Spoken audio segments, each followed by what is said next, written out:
Hai Tats Lover, welcome back to Tatsuma. Masih bareng Rahma as a guide for Tatsuma content. Dan masih bareng Bisuma juga as a man behind the concept. Kita masih ngebahas putaran gadget. Dan kali ini Rahma bakal ngajak kalian untuk ngebahas salah satu gadget yang masih sangat populer di tahun 2022 ini. Padahal handphone ini sebetulnya udah rilis di tahun 2021 dan dia juga salah satu handphone flagship di tahun 2021 itu sendiri. Nah, handphone itu adalah Samsung S20 FE. Pastinya Tats Lover udah nggak asing lagi kan? Kita udah sempet bahas handphone ini beberapa kali, udah kita compare juga. Kalian bisa cek video langsung di YouTube Tatsuma. Dan kali ini Rama masih penasaran, kenapa sih handphone ini masih cukup populer di tahun 2022? Apa aja alasannya?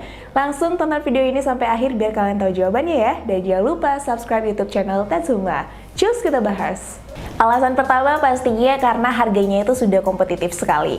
Nah, si Samsung S20 FE ini pertama kali rilis dengan chipset Exynos 990 itu ada di harga 10 jutaan kurang 1000-nya lagi buat bayar parkir ya. Kemudian rilis si chipset Snapdragon tetap di Samsung S20 FE ini di harga 9 jutaan. Dan hari ini per bulan Maret ini harganya sudah ada di rentangan 6,3 sampai 6,5 juta. Tasnya udah terjangkau banget dong, apalagi dia udah mulai masuk ke pasar handphone mid range pastinya. Jadi udah mulai ketar-ketir pasaran-pasaran itu. Nah, jadi buat Tats Lover semuanya yang memang hobi nungguin handphone flagship yang sudah turun harga, pastinya Samsung S20 FE ini layak banget buat dimilikin di tahun 2022. Nah, alasan kedua pastinya chipset flagship. Samsung S20 FE ini dibekali dengan chipset Snapdragon 865 yang kita ketahui chipset ini ditanamkan pada smartphone flagship tentunya. Apalagi di tahun 2021 ini booming banget. Dan sekarang di tahun 2022 chipset Snapdragon 865 ini masih aman dan nyaman banget untuk ngelibas kerjaan berat di tahun 2022. Kayak ngerender video ataupun main game-game berat. Dan kita juga udah sempat nyoba pakai main Genshin Impact. Di settingan high 30 fps dia masih bisa, cuman dia ada ngalamin beberapa kali frame drop tapi nggak ngeganggu banget. Dan setelah 20 menitan pertama dia mulai terasa panas di sebelah kameranya.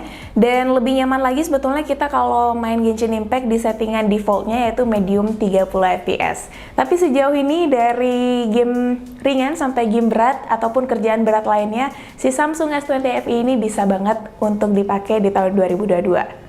Alasan yang ketiga pastinya karena dia masih mendukung One UI terbaru ya Tats Lover ya.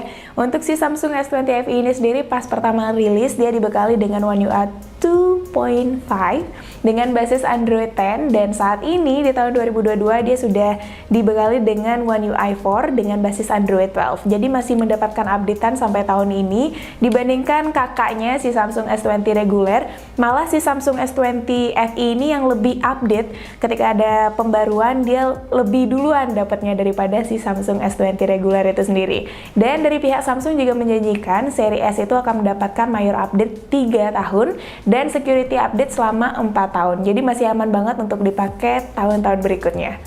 Nah, yang keempat adalah konsumsi baterainya yang masih aman banget. Si Samsung S20 FE ini dibekali dengan kapasitas 4500 mAh dan pengalaman kita setelah menggunakan Samsung S20 FE ini selama beberapa bulan ke belakang, penggunaan baterainya itu aman banget karena dia nggak boros dan masih menjadi salah satu yang cukup hemat dari rival-rival lainnya. Saat tes baterai sendiri untuk konsumsi YouTube, saat kita tes selama 2 jam pada Samsung S20 FE menghabiskan 22%, sedangkan pada Xiaomi 11T Pro menghabiskan 29%.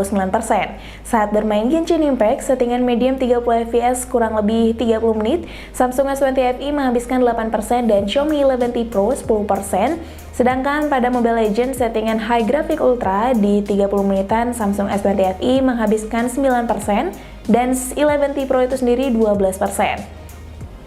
Jadi bisa kita simpulkan si Samsung S20 FE ini konsumsi baterainya masih aman dan bisa banget dipakai seharian. Dan dia sendiri juga ada fitur fast charging 25 watt, tapi ada catatan sedikit karena kita harus beli adaptor daya yang mendukung pengisian 25 watt itu sendiri untuk bisa merasakan fitur fast chargingnya. Nah, yang kelima adalah sisi sweet spot dari si Samsung S20 FE ini. Untuk sweet spotnya itu adalah pada bagian refresh rate-nya karena dia dibekali dengan refresh rate 120 Hz yang mana di tahun 2022 ini cukup membantu dan support banget untuk kita yang sering nge-scroll sosial media, scroll TikTok, browsing, ataupun main game. Tentunya ini akan sangat mendukung dan pastinya konsumsi baterainya itu tidak seboros si 144Hz ataupun 165Hz. Jadi kita mendapatkan refresh rate yang nyaman di mata kita, smooth, tidak patah-patah, tapi tanpa mengurangi konsumsi baterai itu sendiri menjadi lebih boros. Masih cukup stabil. Nah, yang keenam pastinya bagian triple kameranya dia yang masih sangat mumpuni di tahun 2022 ini. Si Samsung S20 FE dibekali dengan desain kamera yang cukup minimalis, yaitu triple kamera yang sedikit menonjol dengan kamera utamanya 12 megapiksel, kemudian ultrawide-nya 12 megapiksel, dan kamera telefotonya 8 megapiksel.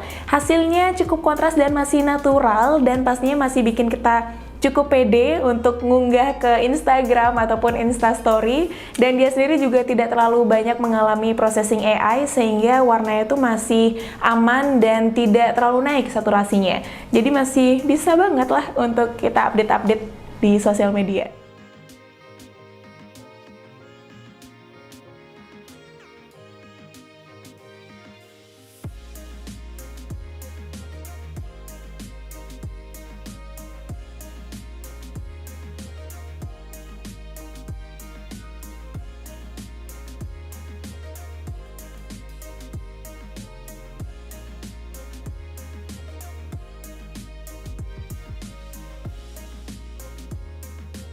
Apalagi setelah kita mendapatkan update One UI yang 4 saat ini, dia ditambahin fitur potret video di bagian kameranya itu sendiri. Jadi ini makin bikin si Samsung S20 FE ini lebih kekinian. Apalagi potret video memang semakin banyak dibekali pada handphone-handphone yang baru rilis di tahun 2022 ini. Jadi nggak ngerasa ketinggalan karena udah ada potret videonya juga.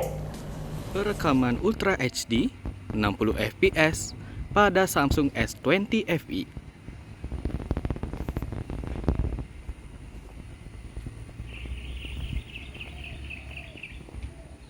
Perekaman Full HD 30 fps pada Samsung S20 FE.